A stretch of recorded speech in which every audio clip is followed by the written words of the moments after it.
Good morning, everyone, and welcome to the inaugural Shaw Business Buzz Breakfast. I know that's a lot of B's, but we thought it was catchy and that it might catch your attention and that of others. I'm Alexander Pondro. I'm Executive Director of Shaw Main Streets, and we'd like to welcome you to Colombo Bank here at the corner of 9th and N Street, who are our hosts today. This is an opportunity for business owners in the neighborhood, developers, property owners, and others in our business community to come together to find out what all of us are doing and how we can work together collectively, and to hear from some of the leaders in our city that are helping to make the wonderful development and progress that we've had in the Shaw neighborhood a reality. So we're going to get started by doing a quick round of introductions. Actually, no, first I'd like to ask Gil Kennedy, the president of the bank. Oh, here you go. Sorry, Gil. To come out and give you a few words of welcome on behalf of Colombo Bank. We're extremely happy to host this. This is the first event, yes. Right? The Shaw community is, can anybody hear me? Oh, the Shaw community is extremely important to Colombo Bank. We're vested in the community, and we're excited to be part of this this first breakfast series. And my peer, Ali Kanirsi, serves on the board at Shaw Main Street, and we're excited to have that participation in your organization. So what do you, we want to pass it around for more introductions, or? Well, I think that we can certainly do that, and that might be the easiest way to make sure that that everybody is officially welcome. So if we'd like to, well, yes, indeed. Actually, he'll be the last one that we'll introduce because he's going to be speaking. But welcome, Mayor Gray. So let's just go around the room. If you'd identify yourself and what organization you're with. Good morning, everyone. I'm with the Cambria Suites just across the street, so thank you for welcoming me. Mia Smith, and I represent the corporate and association markets in the sales department. Good morning. My name is Maria Carey, and I am the owner of Green Nails, an organic nail salon just right up the street on 9th Street. Thank you. Come by. Hi, good morning. I'm Joe Clark with Eagle Bank. Good morning. I'm Fahad with Eagle Bank as well. Good morning. I'm Gretchen Wharton, Chair of Shaw Main Streets. Vice Chair, sorry. Chair's not here. He's not here today. Hi, everyone. Nooni Reddig, board member of Shaw Main Streets, and I'm an architect with Suzanne Reddig Architecture. Good morning. I'm Thomas Hart, the president of On the Potomac Productions, and I'm getting it on the good foot because we're working on a documentary that's going to air nationwide in August on James Brown, the Godfather of Soul. Ow, get on up. I'm Barry Lumsden with Lumsden Insurance Agency. My office is the next block down here. I've been in the Shaw neighborhood for 10 years and a former member of the Shaw Main Streets board. Jake Levine with City First Enterprises. Simon Romano, Progression Place. We are the developers of Progression Place. I'm with 4 Points. Good morning, everyone. John Williamson, Cambria Suites Hotels. Good morning, Larry Johnson, Colombo Bank, Commercial Lending. Good morning, Michael Kieber, Colombo Bank, Commercial Lending. Good morning, I'm Thor Cheston from Right Proper Brewing Company. Good morning, Boer Benitier. I, along with Roadside, developers of the Hodge, a 90-unit senior apartment building right up the street on 7th and P, and also a Shaw Main Street board member. Good morning. My name is Dawn Marcus. I'm with Hines Real Estate Development Company, and we are the developers of City Center DC, right up the street at 9th and New York Avenue. Well, 10th and New York Avenue, actually. Good morning. My name is Gwen Fields, and I'm the owner of Halcyon Salon at 1326 8th Street. Good morning. My name is Susan Linsky. I'm with Roadside Development, a DC-based developer, and we are now open all of our units for rental, and we are also the owner of the Hodge, 90 units of affordable senior housing. Thank you. Good morning, Dan Nadeau over at the Marriott Marquis, and we're happy to be here. Good morning, Matt Felix, also with the Marriott Marquis. Thank you. Good morning, everyone. Karima Woods with the Deputy Mayor's Office for Planning and Economic Development. Glad to be here. Good morning, Wanda Henderson of Wanda's on 7th, located in the Shaw area at Progression Place. Good morning. My name is Christina Moruzo. I'm with DC Main Streets, which is part of DC Department of Small and Local Business Development. Hi, my name is Simone Ellison, and I'm here with Shaw Main Streets. I'm glad everyone came out today. Good morning. My name is Horacio del Castillo with ODC Studio Interiors, a small design construction firm in the neighborhood. Good morning. This is Ali Kanersi, Business Development Branch Manager. Welcome to Colombo Bank. Jeff Miller with the Deputy Mayor's Office. And absolutely last but not least, Mayor Vincent C. Gray has been the mayor that, in my experience, has been the strongest supporter of small business development in our neighborhood and in our city.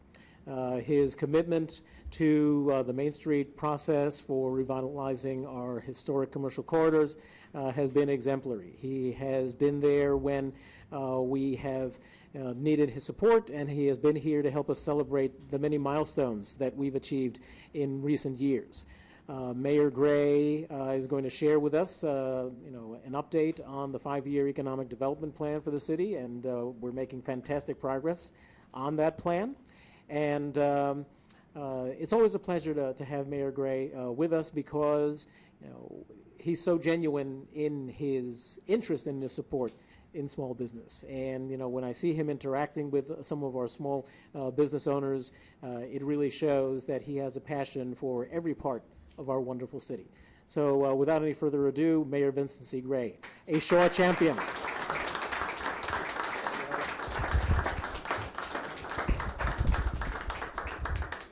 Well, good morning, everybody. Good morning. Looking around the room, I feel like I should say, everybody join hands. Well, I want to thank Alex for having me come this morning, and I get a double benefit. These people hold my mortgage, so I can probably pay my mortgage. They merged with, bought, whatever they did, Independence Federal.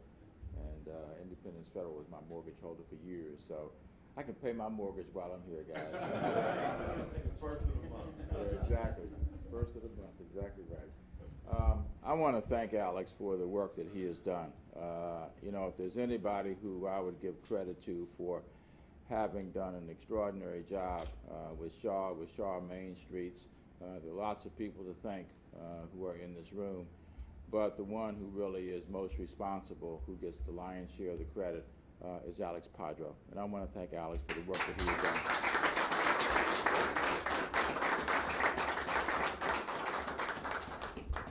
I don't know how many of you all have been on the ribbon cutting tour with us, but we've had 3 trips. The first one, we did 3. Then we came back a couple of months later and we did 5. And then we came back and really had the tour. That was 7. So 15 restaurants have opened in Shaw on his watch, and we've been proud to be a part of that, Alex. So I want to again thank you so much for the work that you have done. I want to thank all of you all also. I'm delighted to be here with our deputy mayor, who is my left, Jeff Miller, who actually has been with us since the beginning. Some of you, of course, worked with Victor Hoskins, who I think did a fantastic job working with the city.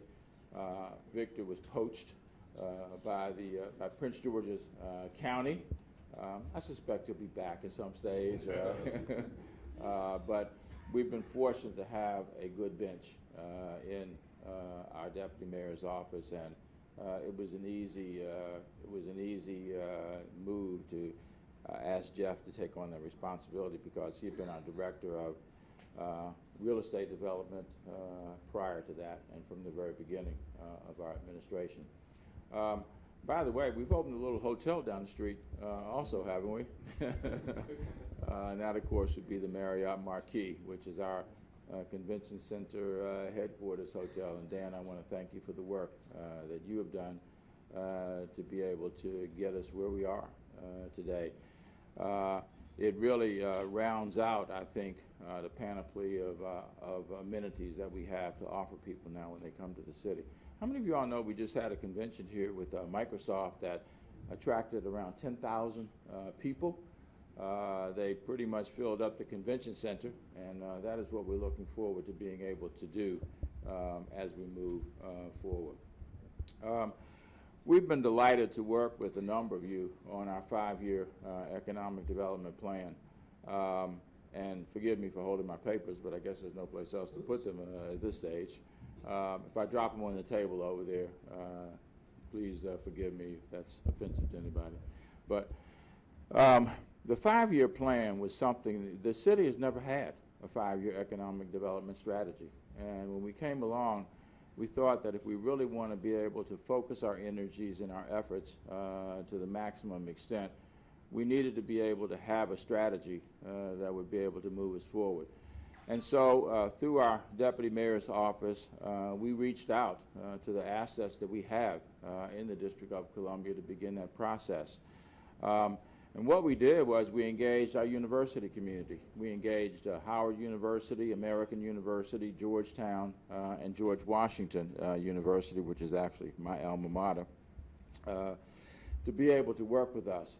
And through the deans of the business schools, because each one of them has a business school, we were able to engage a number of graduate students, and those students were responsible for helping us to reach out to 185 stakeholders here in the District of Columbia. That then resulted in the crafting of I guess, first an assessment of what the landscape looked like in the District of Columbia, and then, oh, you're so nice, I appreciate that. I got a handful, don't I? Why don't you take, how about that? Thank you so much. You're my mortgage holder too, aren't you? I'm sorry, there's no check in there.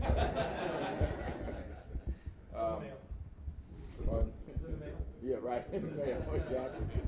In any event, we had 185 stakeholders who were interviewed, and it resulted in this document. This is the executive summary. There's a much longer document that spells out exactly what it is that we have wanted to do and what we've been working on ever since. The idea, I think, was fairly obvious, and that is this city has been portrayed, has operated as a federal city historically. And the economy here essentially rose and fell on the basis of what was going on in the federal sector. If times were good with federal contracting and federal jobs, then times were good in the District of Columbia by and large. If they weren't good, which we know we went through a very substantial recession, especially in the federal sector, then times were not good in the District of Columbia. During the period leading up to 2009, 2010, this city especially went through a very difficult time. And one of the things we realized when we came in the door is that we didn't begin to look at the city differently, to look at the city as something that needed to become independently sustainable. We had little hope of being more than just simply an appendage of the federal sector. And that's what drove us to doing this. We worked with a guy named Doug Guthrie, who was then the dean of the business school at George Washington University. And in November of 2012, we rolled out the 5-year economic development plan. And the plan itself had 6 visions. Some of you are probably familiar with them. Some of you and perhaps contributed to making those happen. First was to become the most business-friendly economy in the nation. And you probably have been in many meetings where people describe the District of Columbia as not being very business-friendly. Some of that is because of the regulatory scheme that had been in place in the District of Columbia, and there were other reasons as well. So one of the things we set out was to make this a more business-friendly place for people to be able to do business and be able to work. We also recognized that we needed to have an opportunity to expand those things that we were doing, or maybe to open new avenues. For example, we knew retail was a good avenue for us. Obviously, hospitality and tourism, both were good avenues for us, but we hadn't fully tapped them. And then technology. Technology was something that was starting to emerge in other sectors around the nation, but really hadn't done much here other than a few places here and there.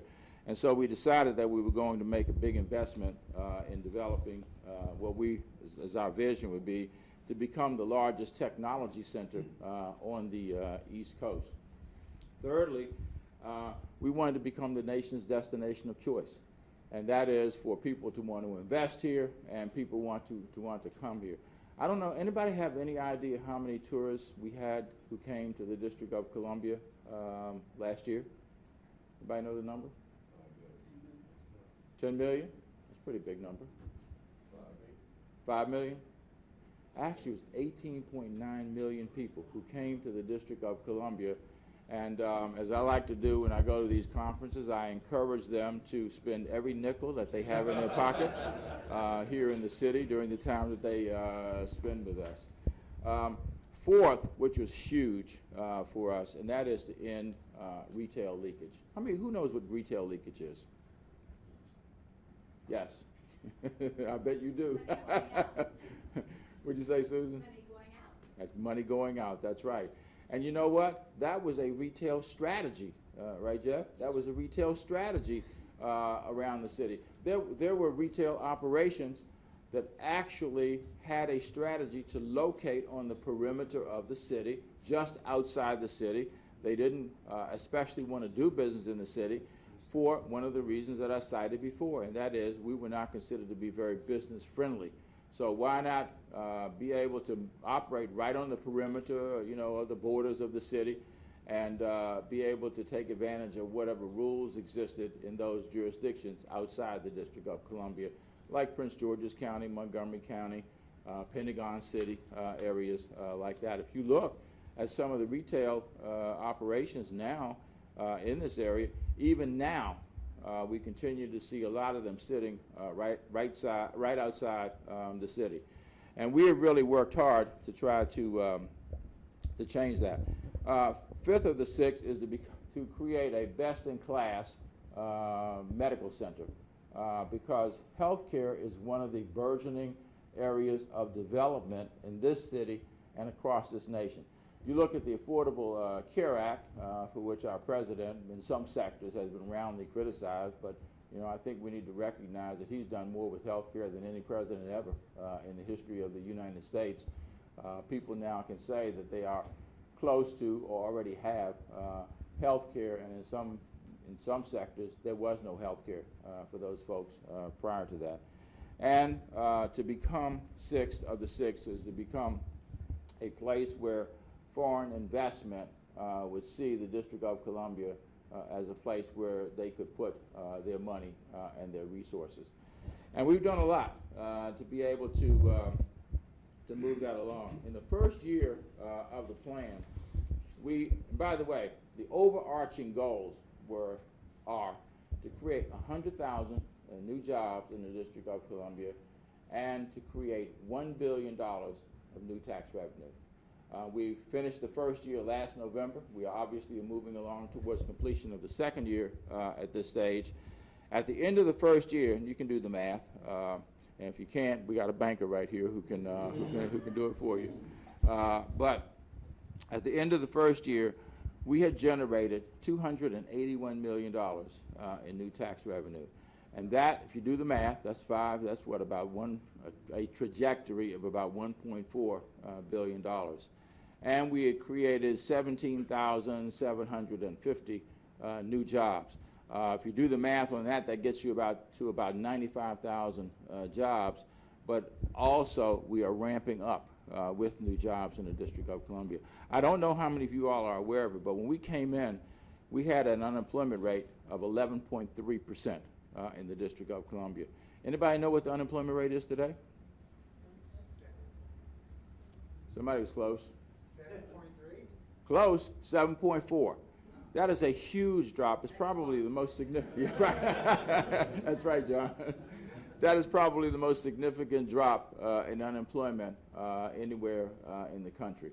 To come down, I don't know, what is it, 3, almost 4 percentage points is a huge drop in unemployment.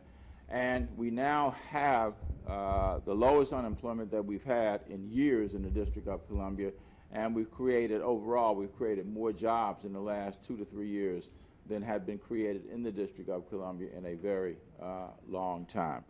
So one of the things that's driven that is foreign investment. How many of you all are familiar, and I know you are, Susan, the EB-5 program? Who knows what the EB-5 program is? What is it, Thomas? It's a immigration status that a number of foreign countries benefit by supporting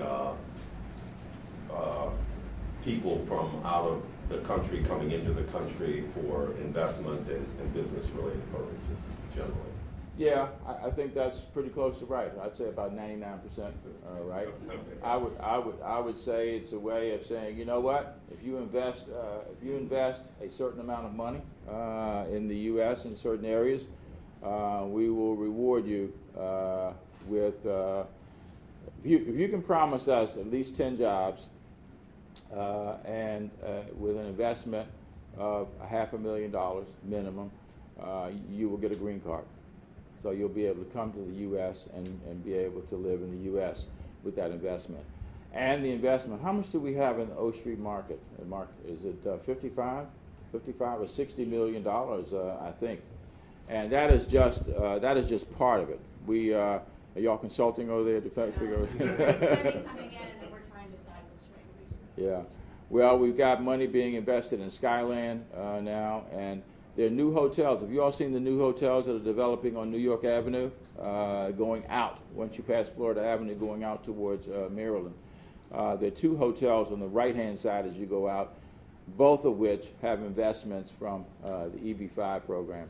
Well, it's been 2 years now. I went on a trip. We had a trip to China for purposes of helping to pitch the District of Columbia. And we spent the better part of one afternoon meeting with a group of potential investors for the EB-5 program. There were 80 people in the room, and a lot of work had been done before we got there, so I don't want to suggest that the door was just open when we got there, but there was a lot of work that had been done before we got there. But there were 80 investors who were sitting in the room, or potential investors, all of whom decided to invest $500,000 in the District of Columbia. And we came back with $40 million to invest in the market at O Street as a result of that effort. And that's what we mean by becoming an area of choice, a destination of choice, becoming a place where foreign investors see the fruits returning to them if they invest in the District of Columbia. We have, by the way, in order to facilitate that, we have now opened, we have had open for 2 years, a center in Shanghai. It's the first time the District of Columbia has ever had a center for investment in China. And the purpose of it, in substantial part, is to be able to allow our small businesses in the District of Columbia to be able to have a connection to China so that we can facilitate their opportunities to be able to do business. In September, we will be opening our second center, and that will be in Beijing. And Beijing, of course, I don't know how many, 24 million people? What is it now? It's a little bit larger than D.C., exactly. But let's say 24 million people who live in Beijing. That's probably close to right. They have one street in Beijing, by the way, that is 100 miles long, street that is 100 miles long. But in any event, we're opening a center there. It will officially be open in September. And is that right? Okay. You all know Karima? She is responsible now for our international efforts. So we'll have 2 centers in China alone that will be there to facilitate additional business development. We are on a major trajectory that will reshape the future of the city. I'm going to pass out to you a card. I just want to show you the accomplishments in a variety of ways thus far, and then we'll open it up for some questions. Cedric, give me some of those so we can pass them around. It's taking too much time. Thank you. Here we go.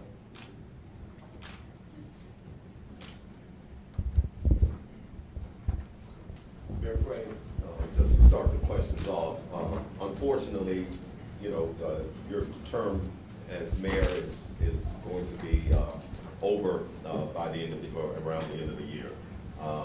I agree with the sentiments of the people in this room that you've done a tremendous job as mayor, and of course,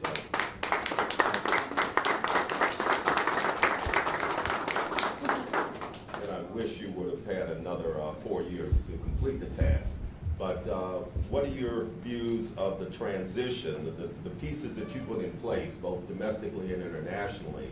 Jeff, you might have some comments on this as well. Well, what is the sustainability, and what is the transition going to mean for the city of the District of Columbia and its residents?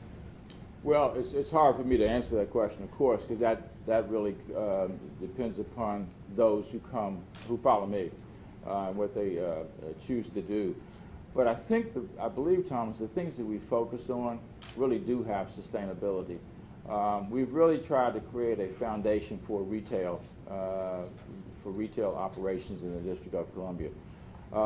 You look at the grocery stores, you look at the other operations that come into the city. You look at the hospitality industry, how it is growing. That is our wheelhouse, so to speak, for the city to continue to grow and continue to thrive. We believe that there's a very strong argument to be made for the continued investment in technology. We've invested in 1776, which didn't even exist. A year and a half ago, 1776 did not exist.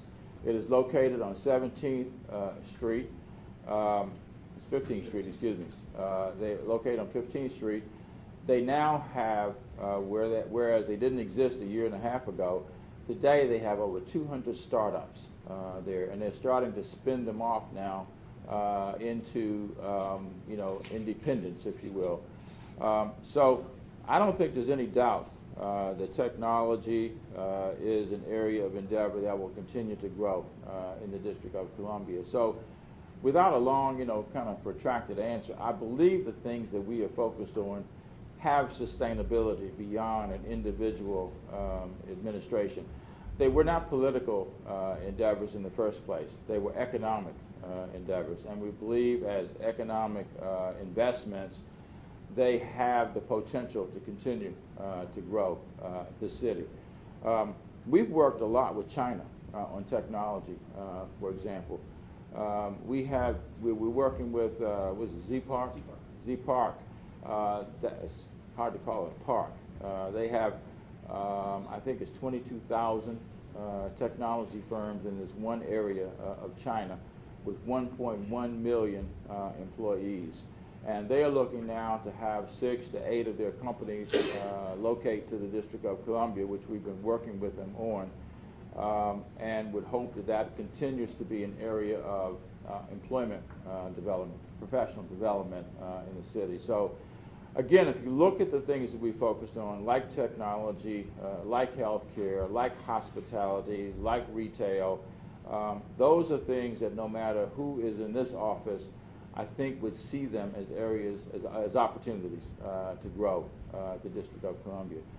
We as a city also are thriving tremendously. When I came into office, our fund balance, our bank account, if you will, was down to about, was on its way down to $700 million. That sounds like a lot of money, but it wasn't, because first of all, half of it was tied up in our bond escrow fund, which we couldn't touch a dollar, and the rest of it was tied up in a reserve fund that was set aside by the Congress, if you will, because did you all read, by the way, that the Congress is our local legislature? Yeah, so for those who subscribe, most of whom who don't subscribe to that, there was a reserve fund that was required to be set up back in the 90s, and that's $300 and some million. So we had no discretionary dollars. We now have gone from what would have been $700 million to today, we have in the bank $1,750 million, which is the largest fund balance that the District of Columbia ever has had. And if I can turn, just turn me quickly to those rankings cards that are in front of you, it will show you where we are. And we put this together because we were getting a number of accolades from a variety of places, and we thought we'd try to put all this information in one easily referenced place so that people could see what's happening here. Look on, see the side that says why the District of Columbia is a place to be? Mm-hmm. Look at the first one. That we are now, based on a study in 2013, we are considered the strongest economy in the United States. Can you imagine the District of Columbia getting that kind of, getting accorded that kind of, credit, if you will? Under and a lot of it is, leadership. Pardon? Under your leadership. Well, and also under the leadership of the people in this room. You all have done an extraordinary job of working together to bring commerce and opportunity and growth and development economically to the District of Columbia. And again, these are the kinds of affirmations that I think help people understand what a great job the people around this room and around this city have done to be able to move this city forward. Look at the next one, the #1 new tech hotspot in the nation. And not too shabby, Forbes magazine, which we know is not too shabby. That was in 2013. For the ladies in the room, we also are the #1 professional development area for women. So we hopefully will get more women to move to the District of Columbia because of the opportunities that are here. And I won't go down every one of these, but again, look at the first column, the #1 state. By the way, those forward-thinking souls who call us a state. The #1 state in the United States for economic confidence, and that look where that came from. Came from Gallup, which again is not too shabby. One of the things that we focused on also is getting people back to work. Again, you heard the unemployment rate that I mentioned when we came in the door. We started an effort, which is an ancillary effort of the economic strategy, and that was the One City, One Hire program. How many of you all have ever heard of One City, One Hire? We said, when we set out, we said we were going to get 10,000 people back to work. 10,000 people back to work. And there were people who would stand in rooms like this and say, whatever you've been smoking, you better change your brand, okay? And you know where we are today? We just hit this number last week. 10,162 people who we've gotten back to work in 2.5 years. And we got an award from Harvard University. It was the Bright Idea Award, and it was for the One City, One Hire program. So if you take a look at some of the other accolades, some of the affirmations, if you will, of the work that we've done, we're even now the #2 hippest city in the United States. People sort of laugh when I cite that one because what the hell does it mean to be hip? Well, it sounds good, doesn't it? And then people go like, if we're #2, who's #1? Anybody know who's #1? Houston. Who said that? Whoever said it, you're absolutely right. Were you in one of these meetings before? Well, you know our office is in charge of monitoring these. There you go. There you go. All the time. Well, you're absolutely right. And Houston is really moving. Houston is really on the move. So, again, take a look at that. I think there's, I don't know, maybe close to 15, maybe more than that on this list. But they all are, I think, very substantial, Thomas, affirmations of the direction that the city is heading. One of the things that we wanted to do, I mean, you know that when you come into these jobs, they're going to be limited. Maybe not as limited as we thought this turned out to be, but you know that your time is limited, and you want to leave something that has enduring value.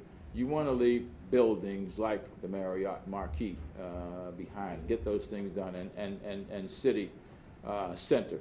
You want to be able to go out to the perimeter of the city and do things that have enduring value. You want to create jobs that are not ephemeral, that are not short-lived, so to speak, that will be there because they're part of a growing economy. And that's exactly what we've tried to do.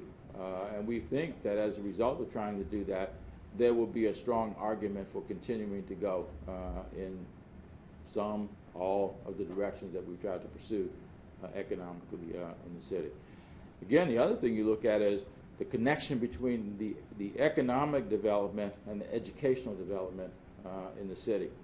We're getting ready to announce in the next couple of days, our test scores, our CAS scores for the last year, and we're continuing to grow. We're continuing to develop. Last November, we were the state that has showed the greatest improvement in educational growth. And then the following month, because we are a city also, we were determined to be the large city that has shown the greatest growth also in educational development. Continue with that, and you continue to focus on educating our kids, especially in our universities, on those things where job growth is taking place, you will continue to be a growing city. It sounds simple on its face, but it obviously isn't. But making sure that education is aligned with economic development, and economic development is aligned with education. And that is precisely what we're doing.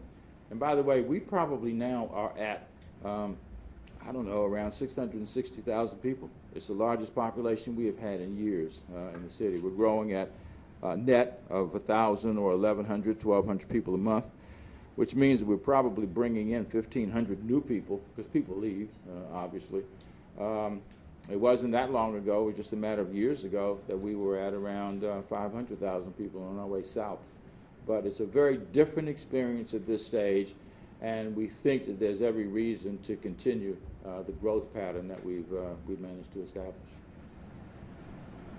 Mayor, where are we at on statehood and your thoughts going down the line that situation? That's a great question. I could make a strong argument for why we're really in the tank. I could make an argument that we're going in the right direction, and both would probably be correct. The likelihood of statehood in the near term is pretty slim for a lot of reasons. Political, of course. Nobody wants to see us have 2 senators and a voting, Congress person. We have a congressional representative who does a terrific job. She has no vote, of course. Now, I don't know if you all saw what the Senate did. Any of you see what the Senate did last week? It was a step. It is a step. Its likelihood of getting through is not good, but it is a step. The Senate approved, through its subcommittee that has oversight of our budget, it approved budget autonomy for the District of Columbia, and it approved legislative autonomy. It is the biggest step that we've ever taken. Basically what it says is you won't have to send your budget up here anymore, and you won't have to send your legislation up here anymore.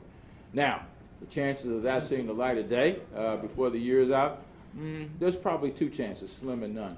But it is a step in the right direction, and I think that was the point that those legislators wanted to make. On the other hand, we have people in the House who are doing things like putting riders on our budget to stop us from enforcing the marijuana decriminalization legislation, and stop us from.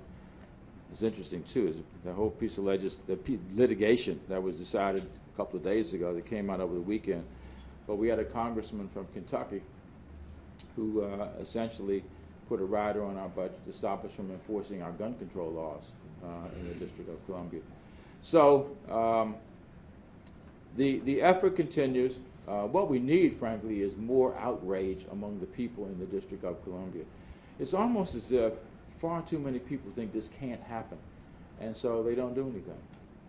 They don't fight. They don't organize in ways that I think we could. Is it however many people get involved? Are we have to be in this for the long haul? Absolutely. But if we're not in it for the long haul, people will be having this conversation 50 years from now. Mayor Gray, we want to thank you for being the inaugural speaker at the first Shaw Business Buzz Breakfast, to fitting us into your very busy schedule. Let's have a great round of applause for our mayor.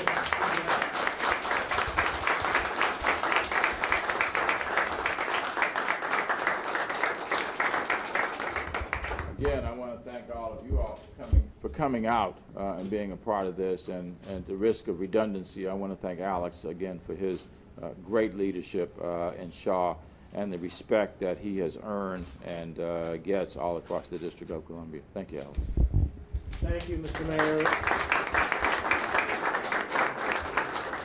Before we ask Deputy Mayor Miller to give us some remarks, I wanted to point out that as part of that incredible job growth that we've been experiencing, that in the past quarter in the Shaw Main Street service area, we created almost 700 new jobs. That is a record. That's a record for our service area, and I haven't checked yet with our folks over at DSLBD, but it may be a record for any Main Street district to have created in one quarter. So that's in large part due to the opening of the Marriott Marquis and the Cambria Suites hotels. So we look forward to a few more ribbon cuttings before your term ends, and you are always welcome here in Shaw. So next, our other guest speaker is the newly minted Deputy Mayor for Planning and Economic Development. As you heard from the mayor, he's no stranger to these efforts on our city's behalf. He's been in the trenches, leading the property development for the city under Victor Hoskins, and now he has the opportunity to put his imprint on the office and its direction. And there are several critical parcels of property that are still in the process of being disposed of here in Shaw, and they're going to help to continue to drive the economic development and the job creation and the new business development that we've all been celebrating. So without any further ado, Jeff Miller. Thank you, Alex. What a difference 3.5 years makes, right? We didn't have a city center. We didn't have a Marriott Marquis. The mayor has just read off a litany of accomplishments we've had in the last 3.5 years, and it's no coincidence that it happened during his term. So I want to thank the mayor for his leadership, for bringing such prosperity to the city. Alex, for those who have not been around as long as Alex, which I presume is most people, because Alex has been a fixture in Shaw for as long as I can remember.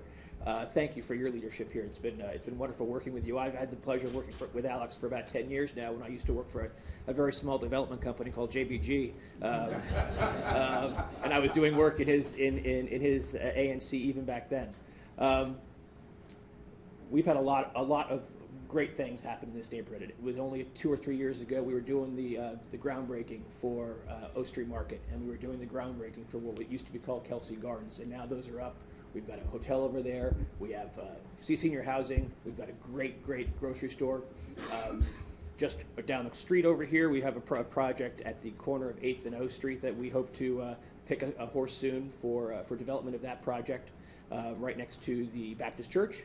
Up the street at Rhode Island and 7th Street, there is Parcel 42, which will also include a lot of retail as well as housing. And then at 7th and P, there is a site over there next to the Valor site, which we hope to bring out to market here shortly. So lots going on in this neighborhood, which helps certainly bring the retail focus at hand, because all of these projects will have retail in them, but also more residents, more bodies on the street, more jobs for this neighborhood. The mayor has said quite a bit about the economic development we've had, so I'm not quite sure what more to add to that, except that we are continuing to pursue the 5-year development strategy. We had 54 initiatives in the 5-year development strategy, of which we've accomplished 22 already in the last 2 years. All these initiatives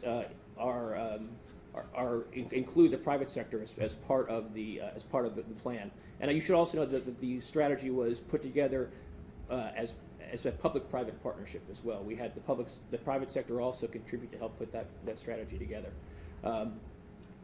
So in the next 6 months, we're going to continue to pursue those initiatives, continue to work with our developer friends and get our projects underway and started, and look forward to working with all of you in the next few years.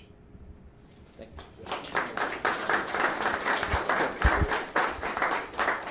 you. The mayor asked me to describe one of our newest initiatives. We announced this last week, the creative economy. One of the things that we've been focusing on is the importance of the creative economy to the city.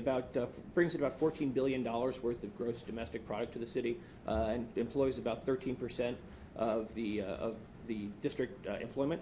And by creative economy, we mean this broadly, not just the arts and humanities, but also things like publishing, things like advertising, things like design, things like architecture, broadcasting, technology, those areas. So it's a significant contributor to the economy, and we have several initiatives that are focused on this. And if you go online, or we can get you a copy of this, this brochure describes exactly what we're doing and how we're focusing on that. Thanks.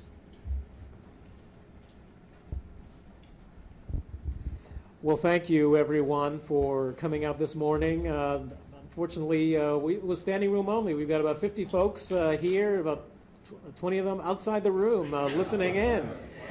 So we'll make sure next time to get a bigger space to be able to accommodate everyone.